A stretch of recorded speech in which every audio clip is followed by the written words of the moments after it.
Overhauling Minecraft's world generation was like trying to build a skyscraper with hand tools, which basically scared Mojang off of continuing massive yearly updates. This article propped up on PC Gamer a couple of days ago. It's worth reading because it shows you guys what's really going on internally in Mojang's head, but obviously be very careful because things like this can be taken out of context, but let's get into it. So there's no doubt with a new game drop system, the question that we're all asking ourselves is, will there ever be another big Minecraft update? So the last two big updates that are referenced in this article specifically will be Caves and Cliffs, which is a massive overhaul in the way that world generation occurs in the game. Of course, this one increases the world height all the way down to -64 and 320, and it'll split up into two parts. And the other one is, of course, the Nether update. Again, huge update, overhauled many ways in which we approach the game and how we complete it. Notably though, the two dimensions that have been updated would be the overworld and the Nether. The end has not seen an update in a long time, which is why end update is a meme. Pretty barren. I think it's intended to be barren because the end city is so far away, but this dragon fight is just incredibly boring. With Trails and Tales and the Tricky Trials 120 and 121, Mojang will obviously experimenting with the game drop system. So this article does elucidate some of the thinking, and somewhat answers the question as to whether we're gonna get big updates in the future. And why are we doing game drops? This is the tagline here. Mojang got so in over its head overhauling all of Minecraft's world generation tech 5 years ago that it swore off yearly title updates not long after. Okay, so why is this being written here? So there was a game dev conference and Ryan Cooper was there, Minecraft GM, and he answered some questions. Mojang teased the Caves and Cliffs update back in 2020 with a pretty huge feature list, which was a very big update, one of the greatest Minecraft updates we've ever seen. Cooper described work on the update as being highly influenced by Minecraft's players. Yes, it's a huge update that we've always asked for, overhauling cave gen, cave biomes, new mobs, you name it. We were getting so much feedback from our community that we just decided to take on additional work. He described the drive to incorporate feedback that Mojang got beyond just polish and lean into new features for Caves and Cliffs. So they're saying that they listened to player feedback so much that they really wanted to satisfy all of us, so much so it may have just overwhelmed everyone.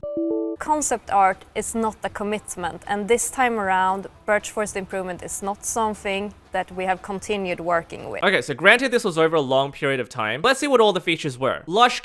Lush caves, calcite, candle, cave vines, big drip leaf, small drip leaf, dripstone blocks, a lot of new blocks. All of these blocks obviously being part of the new biomes in the caves. Lots of copper blocks, deep slate being underneath 0. Lots of items that also relate to the new mobs. So much stuff. New world gen in addition to that. Now, you compare all of this to the stuff that we're getting in game drops. It's obvious to us that even though we've got smaller updates, they don't feed into an overarching thematic concept. Nothing as big as a Caves and Cliffs or a Nether update. But anyway, they really wanted to satisfy the community. The real explosion of effort was on world generation tech. When that part of the update landed in 2021, it was probably the most excited I'd felt about Minecraft in years, because it's Minecraft. You're talking about caving, mining. I don't know about you, but it seems like it's a pretty big part of the game. So when you land a massive thematic update on it, of course everyone's going to be excited. And so here's the kicker. Mojang learned in the process of creating all those massive generative changes that it should have really updated a lot of its own foundational technology first. Instead, Mojang put itself in a position of updating the game and its own development infrastructure at the same time. And so what do you know? As I expected, the smaller game drops are indicative of something happening in the background. All of this being a facade to allow Java Edition to develop its infrastructure, and are the implications such that we won't get a big update for a long time? And there's so much you can say about Bedrock as well, right? Bundles will not be added with the release of 1.19. There is still some issues to figure out and we're working on it. For example, if you want to hover the bundle on touch devices to see what's in it, you can't really do that. Be that as it may, it seems like they've been doing this for quite some time, and hopefully we see a bigger game drop in Game Drop 2, which we'll obviously know once Minecraft Live happens. What happened as a result of Caves and Cliffs was that we decided we wanted to move to a more rapid cadence of updates. Mojang did launch a couple more yearly updates after Caves and Cliffs. I imagine those updates may have already been partially conceived or in progress, and so that is all. Now, I struggle to show you the comments, but it's pretty juicy. They have the best-selling video game of all time and live under the umbrella of Microsoft. How they act so risk-free and barely do substantial updates is beyond me. It shouldn't take a year to add 3 passive mobs and some blicks that...